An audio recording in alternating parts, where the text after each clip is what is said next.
ఇక Telangana deputy CM బట్టి విక్రమార్క మాట్లాడుతున్నారు. ఇప్పుడు లైవ్ చూద్దాం.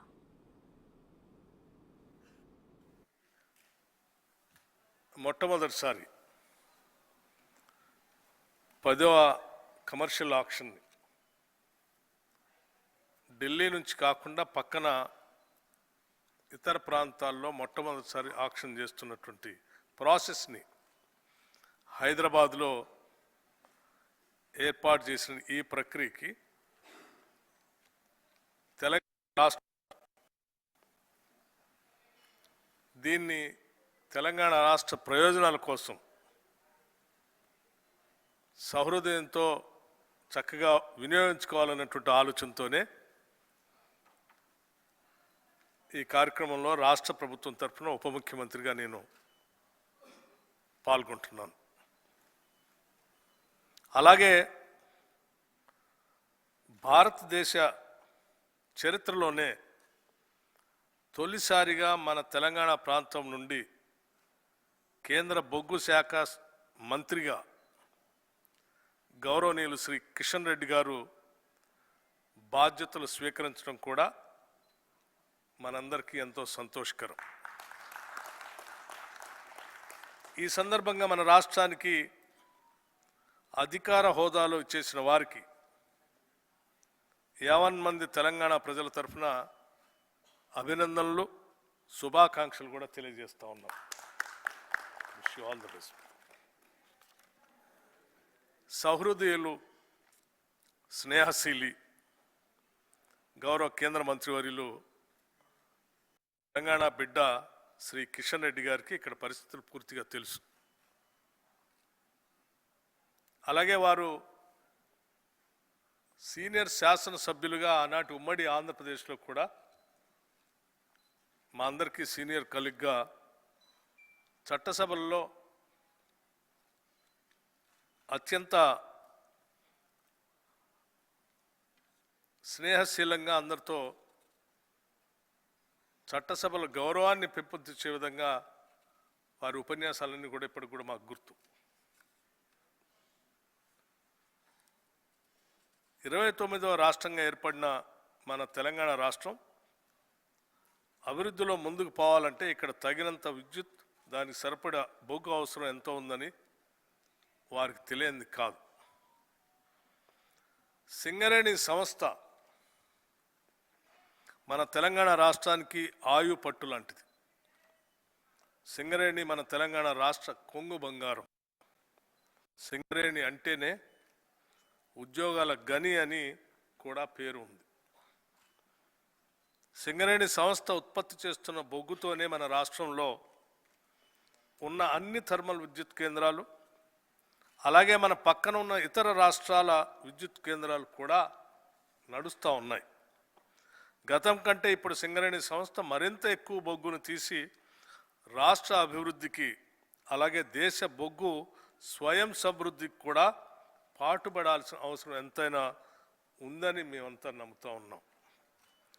ఇది సాధ్యం కావాలంటే 135 సంవత్సరాల అపారమైన అనుభవం, ప్రతిభా పాఠవాలు ఉన్న సింగరేణి సంస్థకి కొత్త గనులు కేటాయించవలసిన అవసరం మన ప్రభుత్వాలపైన చాలా బాధ్యతగా ఉందని నమ్ముతూ ఉన్నాం. ఎంఎండిఆర్ యాక్ట్ సవరణ జరగకంటే ముందు, అంటే 2015కు పూర్వం ఈ ప్రాంతంలోని బొగ్గు నిల్వలపైన సింగరేణి సంస్థకే పూర్తిగా అధికారం ఉండేది.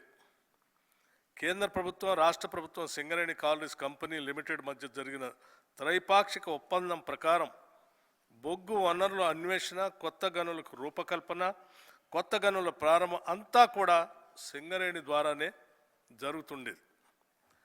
త్రైపాక్షిక ఒప్పందం ప్రకారం గోదావరి ప్రాణహిత లోయ ప్రాంతంలో సింగరేణికి 600 చదరపు కిలోమీటర్ల విస్తీర్ణంలో 44 మైనింగ్ లీజులు ఇవ్వబడి ఉన్నాయి.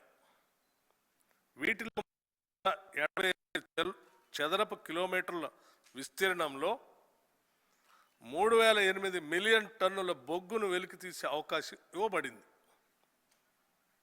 ఇప్పటి వరకు దీనిలో సగం అంటే 1585 మిలియన్ టన్నుల బొగ్గు మాత్రమే తీయటం జరిగింది. ఇంకా 1,422 మిలియన్ టన్నుల బొగ్గు తీయటానికి అవకాశం ఉంది. అపార అనుభవం గల సింగరేణి సంస్థ ఈ బొగ్గును వెలుగు తీయటానికి సిద్ధంగా ఉంది. కానీ 2015లో సవరించబడిన MMDR చట్ట ప్రకారం ఇప్పుడు గోదావరి ప్రాణహిత ప్రాంతంలో తనకు ఉండిన లీజు హక్కును సింగరేణి కోల్పోవాల్సి వచ్చింది. ఇప్పుడు ఈ ప్రాంతంపై తనకున్న హక్కులను సింగరేణి సంస్థ కోల్పోయింది. ఏ కొత్త గని తవ్వాలన్నా సరే గతంలో మాదిరిగా కాకుండా MMDR చట్ట ప్రకారం బ్లాకులను పొందాల్సిన పరిస్థితి ఏర్పడింది. అయితే ఒక వెసులుబాటు ఏమిటంటే చట్టంలోని 17A(2) సెక్షన్ ప్రకారం కేంద్ర ప్రభుత్వం వారు రిజర్వేషన్ అనే పద్ధతిలో సింగరేణి సంస్థకి కొత్త గనులు కేటాయించే అవకాశం ఉంది. ఈ సెక్షన్ ప్రకారంగా తమకు 4వ అతి ముఖ్యమైన బొగ్గు బ్లాకులు కేటాయించాలని సింగరేణి కేంద్ర బొగ్గు మంత్రిత్వ శాఖను కోరింది. వాటిలో Sathupalli block 3, Koyagudem block 3, Sravanapalli block, PKOC deep side బ్లాక్లు ఉన్నాయి. ఈ బ్లాకుల్లో ఇప్పటికే సర్వే పూర్తయింది. ఈ బ్లాకులను ఆనుకొని పాత గనులు సింగరేణికి సంబంధించి నడుస్తూ ఉన్నాయి. ఈ గనులకు సంబంధించిన CHPలు, రోడ్డు మార్గాలు, కార్యాలయాలు అన్నీ కూడా అందుబాటులో ఉన్నాయి.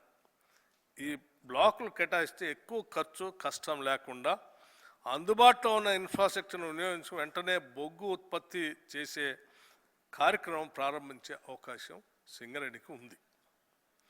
కానీ అలా చేయకుండా ఈ 4 బొగ్గు బ్లాకులను వేలంపాట మార్గం ద్వారా విక్రయించాలని నిర్ణయించడం జరిగింది. ఇది చాలా బాధాకరం.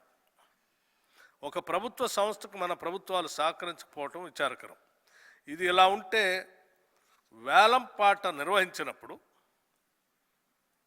దీనిలో పాల్గొని అయినా సరే ఇక్కడ ఉన్న బొగ్గు బ్లాకులు దక్కించుకోవాల్సిన అవసరం ఉండగా గత ప్రభుత్వం అనాలోచితంగా సింగరేణి సంస్థను ఈ వేలంపాటలో పాల్గొనకుండా చేసింది. ఫలితంగా వీటిలో సత్తుపల్లి బ్లాక్ 3ని అవంతిక ప్రైవేట్ లిమిటెడ్ వారు, కోయగూడెం బ్లాక్ 3ని ఆరో మైనింగ్ ప్రైవేట్ లిమిటెడ్ వారు పొందారు. తద్వారా సింగరేణి ప్రభుత్వ రంగ సంస్థకు కాకుండా ప్రైవేటు వ్యక్తుల చేతులకి బ్లాకులు పోయినాయి. సింగరేణి ప్రాంతంలోని ఇతర బ్లాకులు కూడా ఈ విధంగా వేలంపాట పద్ధతిలో కేటాయించాలని కేంద్ర బొగ్గు శాఖ వారు నిర్ణయించారు. ఇది బాధాకరంగా మీ దృష్టికి తీసుకొస్తున్నాను. సింగరేణి సంస్థ అనేది కేంద్ర రాష్ట్ర ప్రభుత్వాల ఉమ్మడి సంస్థ. ఇది మన ప్రభుత్వ సంస్థ. ఈ సంస్థ మన రాష్ట్రానికే కాకుండా ఇతర రాష్ట్రాలకు కూడా బొగ్గు అందిస్తూ ఉంది. అలాగే దేశంలో బొగ్గు రంగంలో పనిచేస్తున్న అతి కొద్ది ప్రభుత్వ రంగ సంస్థల్లో సింగరేణి ప్రముఖమైంది. దీన్ని కాపాడుకోవటం మనందరి సమష్టి బాధ్యత. కాబట్టి ఇందుకోసం ప్రభుత్వ సంస్థల కొత్త చట్టంలోని 117A(2) ప్రకారం రిజర్వేషన్ ప్రక్రియ ద్వారా బొగ్గు బ్లాకులను కేటాయించే అవకాశం ఉండగా దాన్ని పక్కన పెట్టి వేలంలో పాటలో పెట్టి ప్రైవేటు వారికి అవకాశం కలిగించడం అంటే ప్రభుత్వ రంగ సంస్థను కుదేలు చేయటమేనని భావిస్తున్నాం. ఇది ఏమాత్రం ఉపయోగకరంగా సింగరేణికి ఉండదని మీకు విజ్ఞప్తి చేస్తూ ఉన్నాం. సుదీర్ఘ చరిత్ర ఉన్న సింగరేణి సంస్థ ఇప్పుడు 39 బొగ్గు గనులతో నడుస్తున్నప్పటికీ కొత్త గనులు కేటాయింపు లేకపోతే ప్రస్తుతం ఉన్న గనులు క్రమంగా తగ్గిపోవటం జరుగుతుంది. రానున్న 5 సంవత్సరాల్లో 8 భూగర్భ గనులు, 3 ఓపెన్ కాస్ట్ గనులు మూతపడబోతున్నాయి. ఆ తర్వాత రానున్న 5 సంవత్సరాలు అంటే 2032 నాటికి మరో 5 భూగర్భ గనులు, 6 ఓపెన్ కాస్ట్ గనులు మూతపడబోతున్నాయి. 2037-38 నాటికి మరో 5 గనులు మూతపడబోతున్నాయి.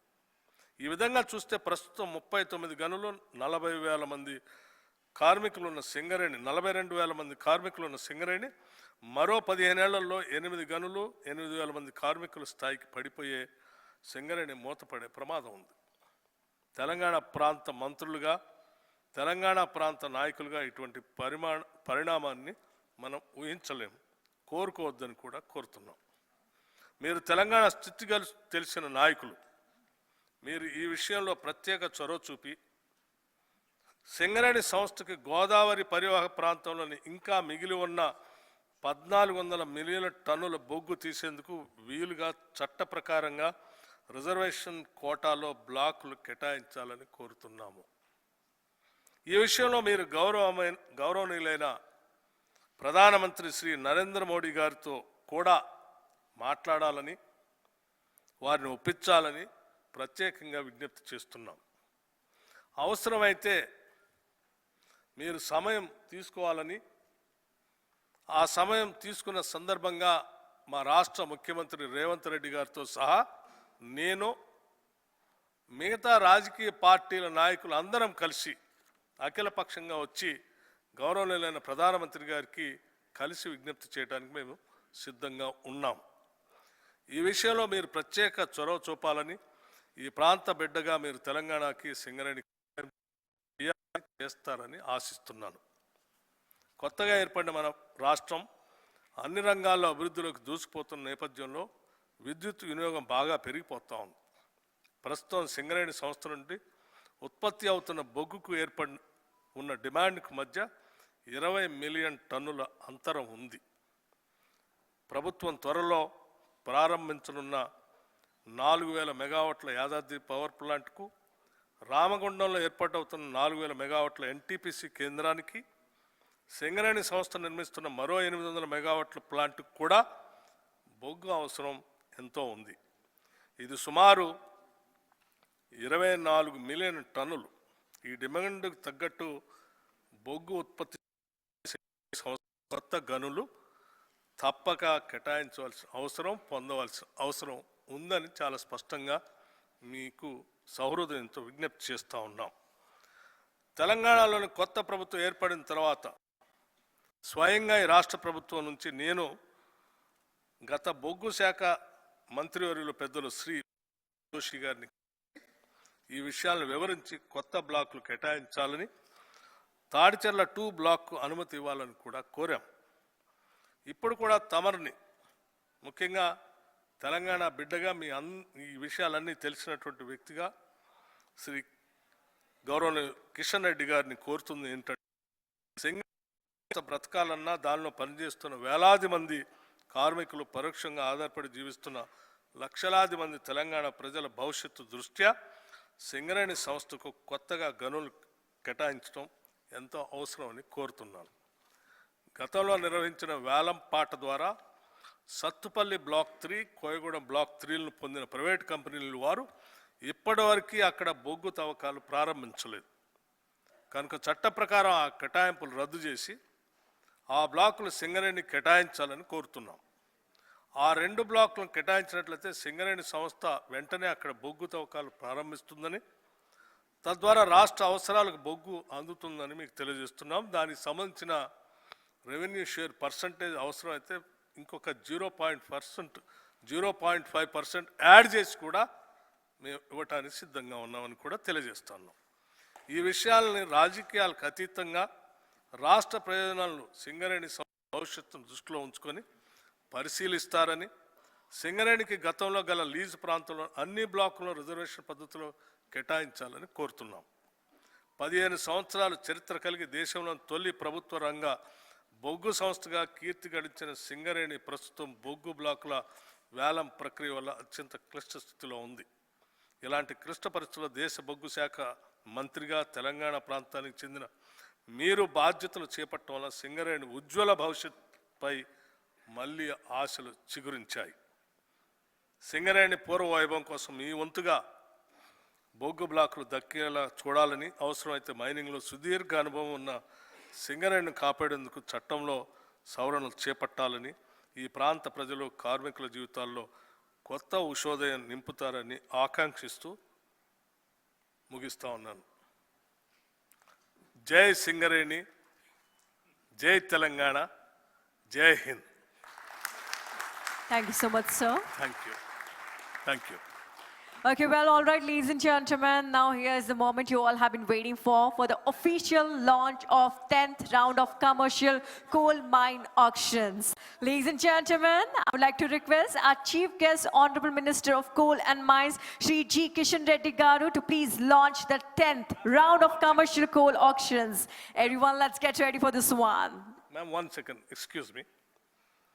నేను రాష్ట్ర ప్రభుత్వం తరఫు నుంచి గౌరవ కేంద్ర మంత్రి గారికి ఒక రిప్రజెంటేషన్ కూడా ఇవ్వదలుచుకున్నాను. దయచేసి దాన్ని స్వీకరించవలసిందిగా వారిని కోరుతా ఉన్నాను.